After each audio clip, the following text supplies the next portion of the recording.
Nous allons maintenant nous attarder à ce qu'on appelle la composition et l'esthétique. Grosso modo, ce qu'on va faire, c'est que je vais ouvrir mon logiciel Lightroom. On va prendre une journée typique et on va passer à travers, on va regarder certaines photos, puis on va essayer de souligner les forces de ces photos-là, les faiblesses des autres. Il ne faut pas oublier, je vous ai déjà dit dans une des vidéos que normalement, dans une journée sur le terrain, je peux revenir avec 300-400 photos, puis au bout du compte, il va y avoir une dizaine de photos qui sont intéressantes. Alors, on va avoir beaucoup plus de faiblesse que de force dans ce qu'on va regarder, mais ça va nous permettre quand même là, de voir qu'est-ce qui est important, où il faut porter notre attention là, finalement là, quand on analyse des photos. Euh, Dans ce module-ci, on ne commencera pas à traiter la photo. On ne commencera pas à corriger la lumière, on ne commencera pas à corriger le contraste, on ne touchera pas à ça. Ça va être dans une autre vidéo qui s'appelle Correction, le traitement avec Lightroom. Là, tout ce qu'on fait, ça va être de regarder des images brutes. Il va y avoir des problèmes d'exposition, il va y avoir des problèmes de couleur, mais bon, c'est pas ça qu'il faut regarder. Là, la première chose, moi, quand je reviens puis j'ai un lot de photos, la première chose qui m'intéresse de savoir, c'est si on est capable d'identifier correctement le sujet de la photo. Alors, si on prend cette photo ici, bon, c'est quand même assez évident, hein, de par le positionnement de ces deux fleurs-là. C'est vraiment ici, vers là, que l'œil est attiré. Il y a beaucoup de choses autour, mais c'est pas mal tout la même couleur, c'est pas mal uniforme. Donc, c'est pas ça qui va. Hein, je pense pas qu'il y a personne qui va se dire ah, voilà ce qu'il voulait qu'on retienne comme sujet pour cette photo-là, cette petite goutte-là, alors qu'il y en a plein autour. C'est pas elle qui attire notre attention. Ce qui attire notre œil, c'est ces deux petites fleurs-là ici. Donc ça, déjà, d'une part, quand on est capable d'identifier le sujet, c'est une bonne chose. A contrario, si on prend cette photo-là ici, admettons, on l'ouvre en développement, wow! Là, beaucoup plus dur de savoir si ça, c'est vraiment une belle photo ratée. Hein? On voit qu'il y a un oiseau ici, un tyran tri-tri. On est positionné beaucoup trop loin pour ce sujet-là, même si on décidait de recadrer pour aller le chercher. Bon, la qualité de l'image ne serait pas terrible de toute façon. Bon, ça veut dire qu'on avait un objectif qui était pas approprié pour faire cette photo-là. Mais même si on décidait, OK, bon, il est extraordinaire, on le fait comme ça, mais c'est vraiment pas évident. Il y a beaucoup trop de choses dans cette photo-là qui nous amènent ailleurs. On pourrait, tu sais, toutes ces petites fleurs-là qui sont à la surface, le jaune, le beige du point ici, le vert, bref, il y a vraiment, c'est vraiment difficile d'identifier le sujet dans une photo comme celle-là. Si on en regarde d'autres, pour identifier le sujet, des fois aussi le sujet, même s'il est identifié, bon, celle-là ici, bon, on comprend que le sujet, c'est ces chenilles-là, là, mais là, il y en a tellement, tu sais, est-ce que c'est plus celle-là qu'on va regarder, celle-là, celle-là? C'est sûr que avec le focus, ça nous aide à déterminer le sujet principal, mais bon, là, hein, comme je disais, il y a des problèmes d'exposition parce que les photos ne sont pas traitées. Mais c'est un peu pêle-mêle. Hein? Le sujet est la chenille, mais tout empilé comme ça, moi, j'aime pas ça. Fait que le sujet, ça serait pas clair. Celle-ci, hein, on avait beaucoup de chenilles. Là, ici, on se retrouve avec, OK, là, c'est plus clair. Là. On a des sujets qui sont sur une tige qui. Bon, fait que là, on comprend que le sujet de cette photo-là, ce sont ces chenilles-là juste ici. Une fois que le sujet est bien identifié, on a trouvé une photo que le sujet est bien identifié, Ce qu'il faut aussi vérifier, c'est s'il n'y a pas de distraction. Mettons, si on prend celle-ci, par exemple, une photo d'un écureuil. Bon, là, c'est une belle photo ratée, ça aussi. Quand on parle de distraction, les branches ici, là, qui sont un peu partout, là, on voit que ici, il y avait des feuilles. C'est n'importe quoi, finalement. On comprend que le sujet, c'est ce petit écureuil-là sur un tronc, mais il est presque coupé par cette branche-là. Ça, c'est sûr que c'est pas bon. Beaucoup trop de distractions. Même encore pire ici. Hein, la branche qui coupe carrément notre sujet. Évidemment, là, ce qu'on se dit, là, c'est vraiment des règles générales. Après ça ne veut pas dire que toute photo qui présente un sujet coupé par un élément, que ça va toujours être des photos ratées. Il y a des façons de faire des photos avec des sujets qui sont coupés et que ça fonctionne quand même. Mais c'est ça, c'est qu'il faut savoir cette règle-là pour ensuite, après, la violer. Mais si on la viole, il faut savoir pourquoi on le fait. Puis là, ici, ben, on s'entend qu'il n'y a rien de bon là-dedans. Bon, déjà, hein, le focus n'est pas là. Cette branche-là, elle n'apporte absolument rien à l'histoire de la photo. C'est juste une grosse erreur. Des choses qui dérangent l'œil. Bon. Ça, c'est... Il y a un endroit dans le sentier où il y a des viréos qui ont fait un nid. Et puis, ils sont visibles. Alors ça, quand c'est un nid, là, on en profite pour dire de ne pas aller déranger les oiseaux. Là. Mais ça, ce nid-là, il est carrément dans le sentier. C'est qu'en passant, tu as juste à lever ta caméra et tu es capable de prendre ta photo. Tu ne restes pas là longtemps, là, mais disons que les parents n'ont pas choisi le meilleur endroit pour faire leur nid.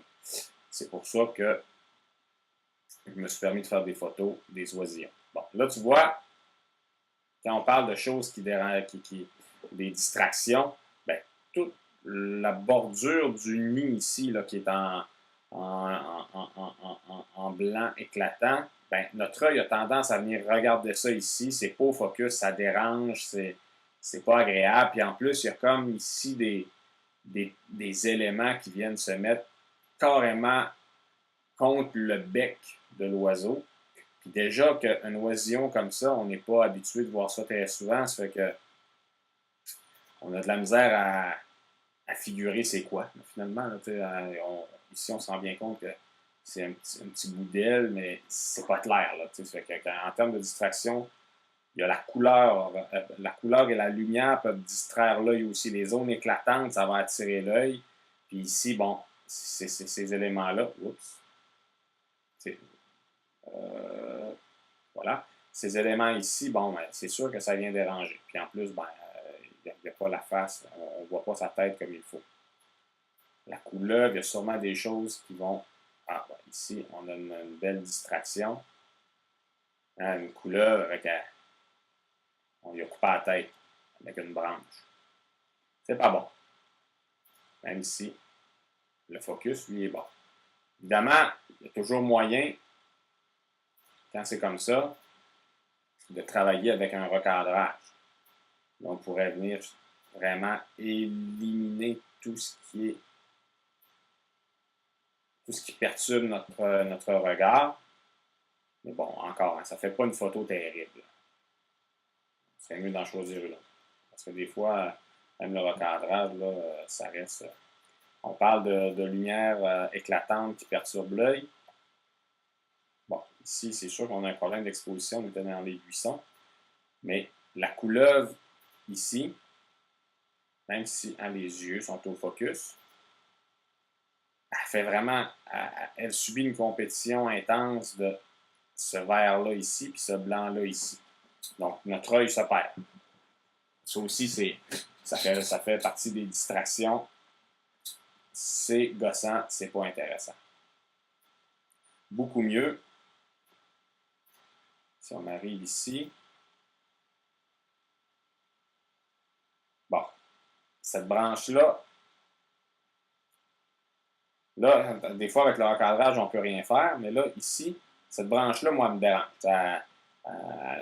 Elle a tendance à prendre notre œil. Notre œil a tendance à suivre cette zone claire-là, puis à monter ici, puis on abandonne un peu la tête de la couleuvre. On veut que l'œil soit dirigé ici, puis ces éléments-là nous en empêchent en bonne partie. Là, on pourrait faire un recadrage. C'est sûr que c'est le fun ici, parce qu'on voit comme le corps de la couleuvre, là.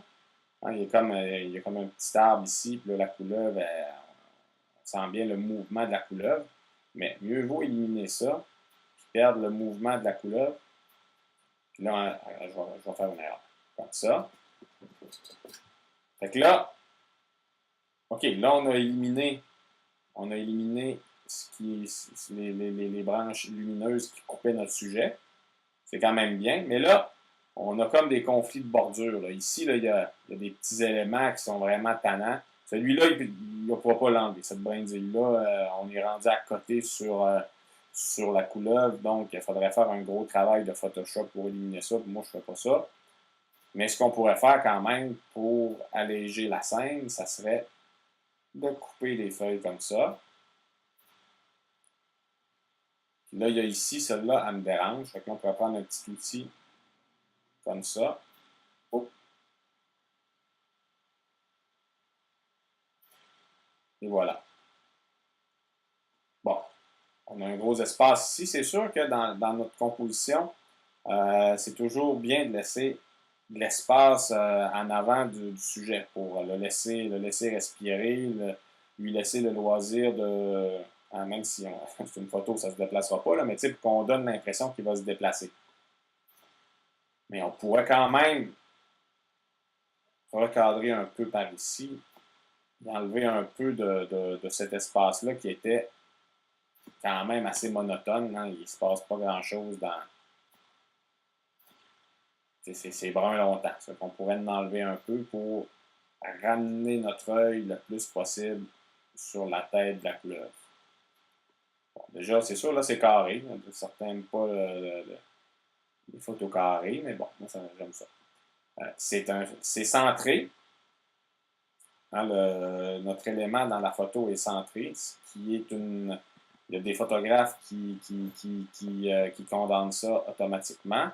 Mais bon, moi, ça ne me dérange pas tant. Surtout que là, on a comme une... On sent le mouvement quand même de la couleuvre. Là, on sent qu'il s'en vient vers ici. On a une ligne diagonale, ça fait que ça vient briser un peu l'effet Parce que quand c'est centré, c'est plus statique. Mais il y a des images qui s'y prêtent bien, qui vont donner un effet de zénitude en les centrant. C'est mieux quand on a le sujet qui est vraiment symétrique. Là, ici, il n'est pas symétrique. C'est sûr que ça pourrait être critiqué. Peut-être qu'il faudrait y en redonner un peu en avant pour décentrer notre tête. Ouais, ça serait mieux comme ça. Parce que normalement, quand on va mettre quelque chose de centré, on essaie d'avoir des images symétriques. Là, ça n'en était pas une. Les espaces en avant de notre sujet en arrière, c'est sûr, si on le met comme ça, là, ça donne un effet où le mouvement est plus rapide. Là. Ça a l'air, ça nous donne l'impression, là, oublions cette affaire-là ici, là, qui est pas, c'est pas bon, là, mais bon, admettons qu'il n'était pas là. Ben là, on sent le mouvement qui est assez, c'est pressé, on est à la veille de le perdre, ça, que ça va donner une dynamique plus active si on laisse moins d'espace en avant du sujet. A contrario, si on fait comme ça, ben à la limite, on sent même pas qu'il bouge. C'est ça, il a l'air arrêté. On va regarder.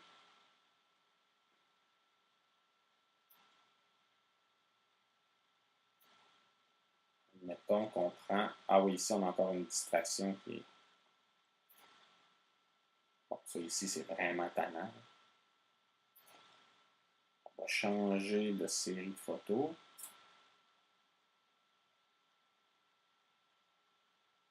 On va regarder, bon. Ça ici. Bon, c'est pas une bonne photo, ça non plus.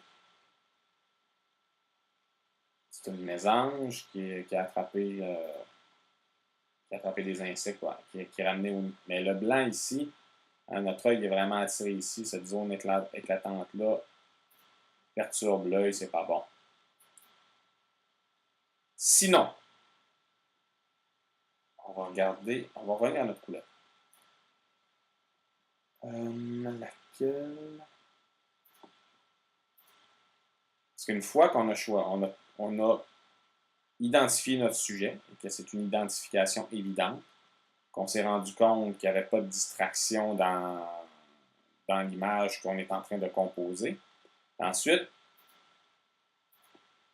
il faut regarder la position du sujet. Là, la couleur, elle est toute de face. Mais OK, on va prendre cette punaise-là. La position du sujet. Là, on est par-dessus. Vraiment, ça écrase notre sujet contre la marguerite. C'est pas bon. Moi, j'aime pas ça. On essaie de ne pas prendre de sujet, même si le focus là, il est quand même à la bonne place. Mais là, on est en train d'écraser notre sujet. Donc, on évite les photos en plongée directe. Là, on est vraiment directement au-dessus du sujet. Ça ne sera jamais bon. On est mieux d'essayer de trouver des compositions où on va être un peu de biais. Là, on est quand même en plongée. Parce qu'évidemment, bon, avec les insectes, c'est pas toujours évident d'éviter des plongées. Mais on essaie de se donner un angle qui va permettre quand même de ne pas trop donner l'impression qu'on était directement au-dessus du sujet quand on a pris la photo. Ça serait pas si pire. Sinon, quand on parle de trucs qui sont moins bons, bon, ici, est-ce qu'elle est vraiment de... Bon, elle n'est pas carrément de dos. Bon, quand même des choses, le focus n'est pas bon. Mais on évite les sujets. Encore une fois, c'est une règle qu'on peut violer, mais il faut au moins savoir que, en règle générale, on essaie de ne pas photographier, bon, comme celle-là ici. On essaie de ne pas photographier nos sujets de dos. Là, on est quand même en diagonale, mais s'il était carrément, bon, mettons, si on va se donner.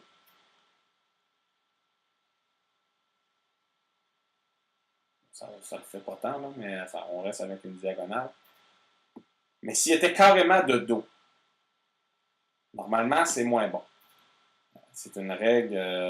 Bon, il y a certaines compositions ça va quand même rendre le sujet intéressant s'il est de dos, mais normalement, non. Ensuite, ce qui est bien important, là, on peut retourner à notre série couleurs, parce que si je me souviens bien, il y avait des photos où le focus n'était pas au bon endroit. C'est celle-là. Ouais. Là, on a une couleur qui sort la langue. Il y a quelque chose d'intéressant qui se passe dans l'image, quand même. Donc, on l'installe comme ça.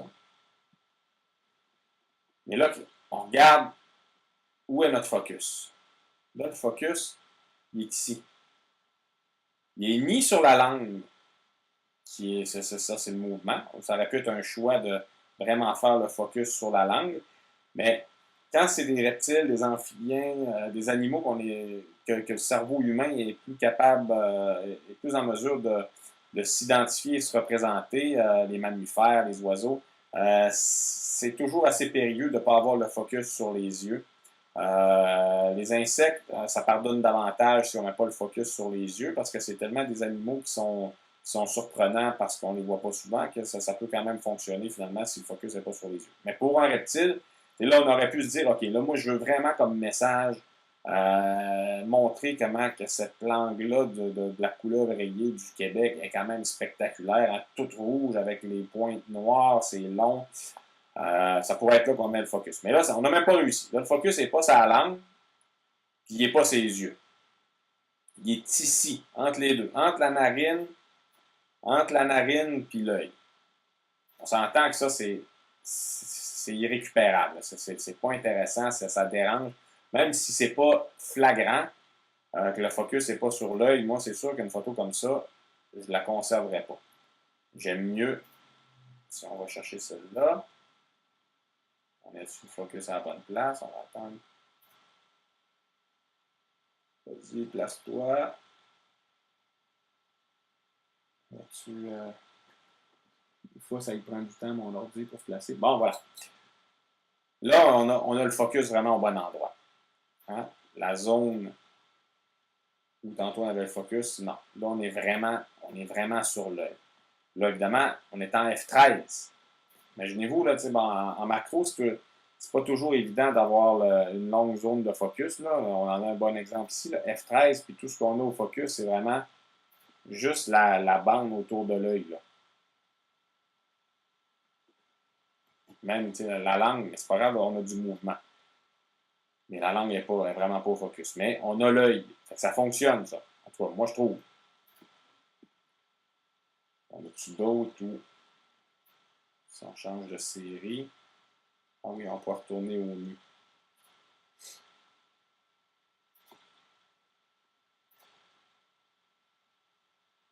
Allez, ouvre. Bon. Là, ici, on a un bon exemple d'un focus sur un œil, mais c'est pas le bon œil. On va quand même se donner un peu de lumière. Ça prend pas trop. Bon. Là, le focus est sur l'œil. Il serait ici. Mais là, bon, parce que c'est une zone sombre, il y a du bruit, puis on a perdu du détail. Parce que c'est avec la lumière qui rentre dans le boîtier et qui frappe le capteur qu'on enregistre les informations. Mais, on voit les petits poils, là, les petites plumes. Le focus est sur cet œil-là. Mais quand on regarde cette photo-là, où est-ce que notre œil est dirigé? C'est pas là qu'il est vraiment dirigé, ça serait ici. Moi, j'aurais beaucoup aimé mieux que le focus soit ici que sur l'œil de son petit frère qui est dans le noir. Fait que ça c'est moins bon. On va regarder si j'en ai une pour voir la différence, pour voir le focus sur le bon œil, qu'est-ce que ça fait. Bon. Là, on va attendre que l'ordi se place. Là, j'ai beaucoup de photos, beaucoup d'images, fait que c'est pas toujours évident. Bon, voilà. Alors là, le focus, là, notre œil, bon, déjà, ça c'est un problème de composition, là, cette espèce de feuille-là qui est claire, qui a tendance à attirer notre œil vers là. Mais faisons abstraction de ça pour le moment, juste pour la question des focus sur les yeux. On ne voudrait pas l'avoir là, le focus. Là, parce que là, c'est tout noir, et c'est pas là qu'on regarde. Moi, je trouve que c'est beaucoup mieux comparativement à tantôt. Là, on a le petit bec, on a des détails, on a tendance à regarder ici. Ça fonctionnerait. Tout ça pour dire que, je pense que dans une autre ici, j'ai deux sujets. Regardez si je me rappelle bien dans les photos. On avait un duo à quelque part. Ouais, ici.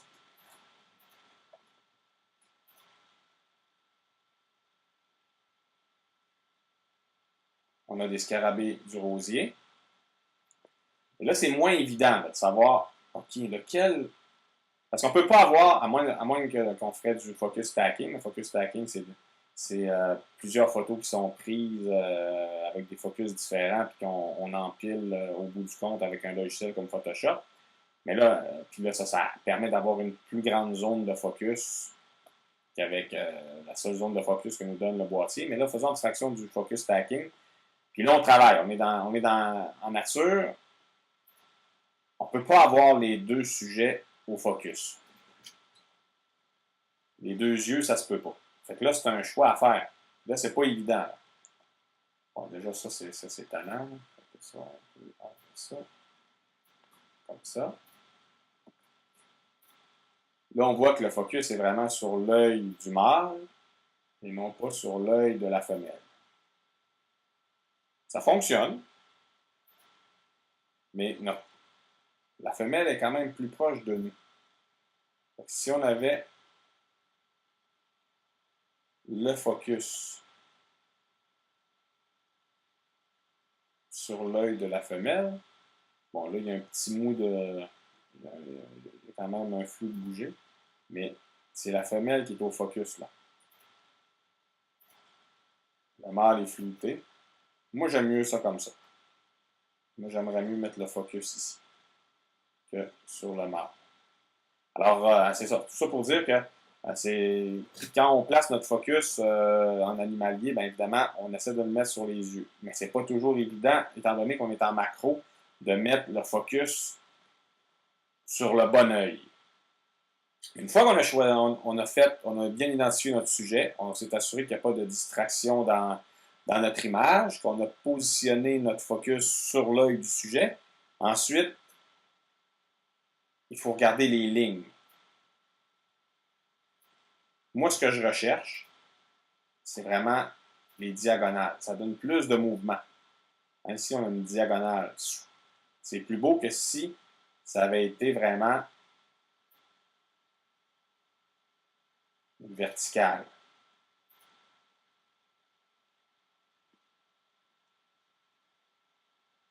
Il y a moins de mouvement.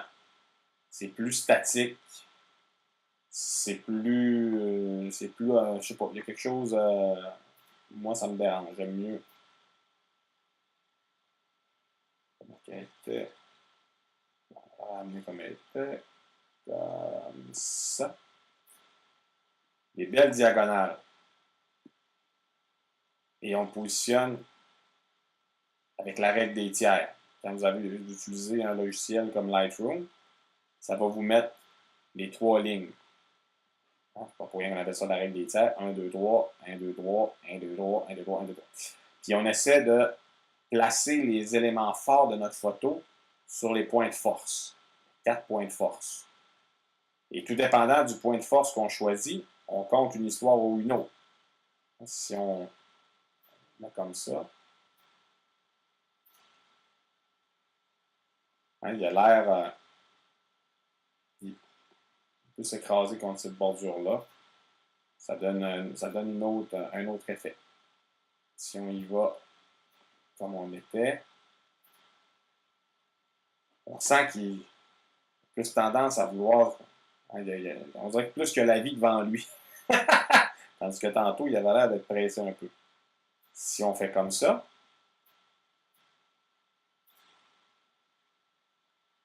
hein?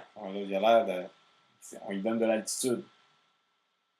Bon, rendu là, évidemment, c'est des choix qu'on fait, mais c'est mieux de les mettre sur des points de force que si on l'avait mis comme ça. C'est une image qui est moins bien composée comme ça. On va essayer de se trouver d'autres lignes horizontales. Bon, comme ici, là, un exemple, moi, que j'aime moins.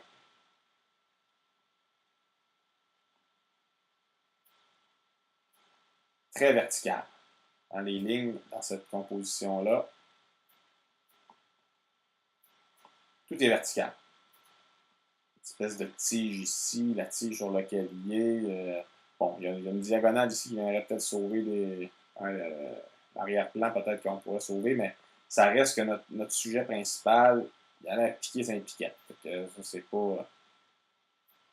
Moi, j'aime moins ça. Puis on va en prendre un ici. Juste pour voir la différence que ça peut faire entre. C'est pas celui-là que je vais mettre en premier. Si on prend. Oups. Et si on regarde celle-là,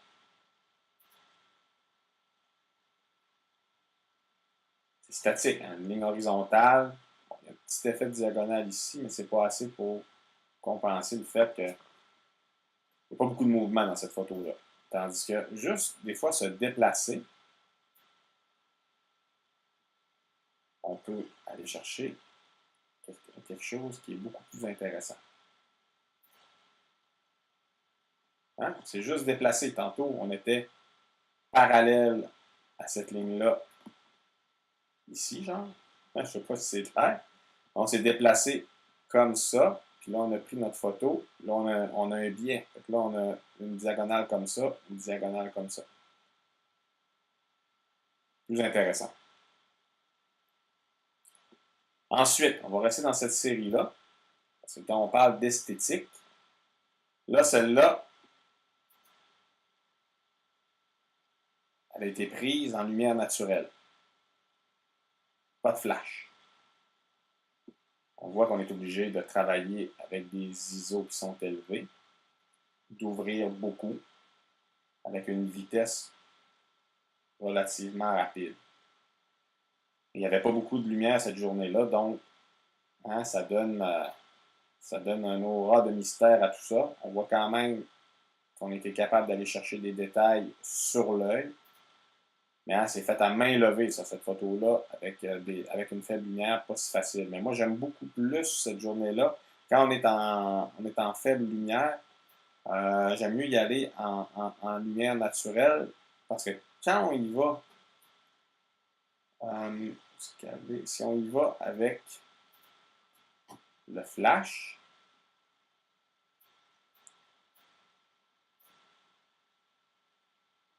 là, on a plus de détails que tantôt, c'est sûr. On va attendre que ça se place, le logiciel, qui nous donne les détails dont on a besoin pour parler. Allez, allez, allez, allez. Bon. Là, on voit que on a plus de détails que tantôt. Le flash nous procure des détails qu'on n'avait pas en lumière naturelle, mais ça fait vraiment artificiel. Parce que là, on n'est pas dans une construction d'image où le flash vient nous aider à déboucher des ombres, où il vient combattre le soleil pour faire ressortir des détails. Là, la lumière naturelle, la lumière artificielle prend toute la place, puis ça crée une image que j'appelle, moi, disco. Moi, je trouve ça moins beau comme ça que comme ça en lumière naturelle. Mais on a moins de détails. Bon, c'est sûr qu'il y en a moins, là, le logiciel, il traîne de la patte. On a un peu moins de détails qu'avec le flash, mais c'est plus beau. Alors, il y a ça aussi dans l'esthétique, c'est de se demander comment on construit notre image. Est-ce qu'on y va avec la lumière naturelle strictement ou avec de la lumière naturelle dominante avec un coup de pouce qui vient de l'artificiel, d'un coup de flash qu'on peut avoir diffusé de différentes façons, avoir orienté la tête de flash de différentes façons pour juste venir déboucher des ondes. Ou alors, ben là, on travaille vraiment avec un flash à pleine puissance qui vient vraiment, c'est la lumière artificielle qui va venir dominer. Ça, c'est nous, c'est une question de goût. À nous d'y voir. Sinon, finalement, on va essayer de se trouver. Ah, ici, si on regarde ça.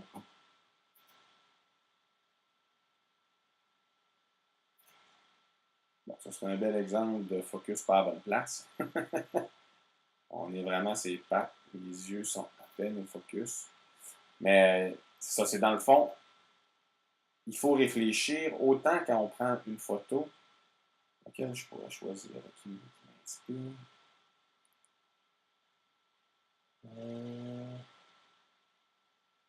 Ouais, bon. Mettons que il faut réfléchir à l'arrière-plan. Ici, moi, je ne voulais pas que l'arrière-plan devienne important. Alors, j'ai ouvert beaucoup F4.5 pour flouter complètement ce qu'il y avait à l'arrière. Puis là, ben, c'est sûr que notre sujet se détache vraiment. On ne peut pas se poser de questions sur ce qu'est le sujet de cette photo-là. On peut aimer ça, pas aimer ça. On peut ne pas aimer où on l'a placé. Bon, là, sur la règle des tiers, on a mis ça ici. Quelqu'un aurait peut-être préféré qu'on construise l'image plutôt comme ça. Bon, ça, c'est des questions de goût. Mais il reste que personne ne va se dire ah, le sujet, c'est ça ici, l'espèce de. Non, c'est clair que le sujet, c'est cette mouche assassine-là. A contrario, si on prend. Ben, c'est ça, il faut réfléchir à l'arrière-plan autant qu'on réfléchit au sujet de notre photo. Ici, c'est le même sujet. On est plus loin. Et là, on est encore beaucoup ouvert, mais vu qu'on est plus loin, on a quand même l'arrière-plan qui vient occuper une place beaucoup plus importante. Là, on est capable d'identifier les feuilles, les branches, les zones lumineuses, parce qu'on est plus loin. Puis là, cet arrière-plan-là, il n'est pas intéressant. Souvent, en macro, surtout si on est en ultra macro, on va s'assurer, on va préférer, en tout cas moi, personnellement, on va préférer des arrière-plans qui sont assez, comment dire, donc qui sont discrets. Là, c'est sûr que on est du ton pas mal sur ton. Ça aurait peut-être été, tu sais, c'était le fun tantôt, parce que là, il y avait, en me plaçant de ce côté-là, mon sujet, il est toujours comme tantôt, en me déplaçant, là, on se ramasse avec des feuilles qui étaient plus près. Ça fait que ça m'a fait un arrière-plan qui était davantage vers le dessus, si on veut. Tandis que ici, si on revient à lui, j'étais de l'autre côté, puis les éléments sont plus loin, donc ça fait un arrière-plan qui est. Moi, j'aime mieux cette lumière-là, cette couleur-là. C'est plus neutre que l'autre affaire pétant. Ça fait que, bon, ça, encore une fois, c'est à nous de décider. Mais les arrière-plans, souvent, on va essayer de faire des photos. Souvent, on va faire des photos sur un plan. Un plan, c'est le sujet se détache. Il y a juste lui qui est, comment dire, donc qui est évident dans la photo. Si on voulait avoir une photo sur deux plans, ben là, on s'assure d'avoir, je n'ai une qui serait le fun sur deux plans, on s'assure d'avoir quelque chose à l'arrière-plan. Quel qu'on pourrait choisir? En arrière-plan.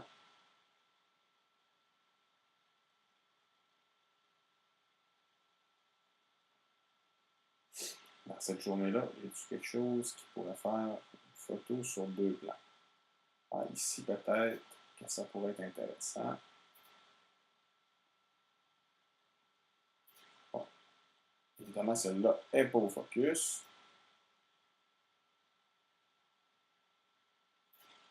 Je pense que j'ai réussi sur la première de la série.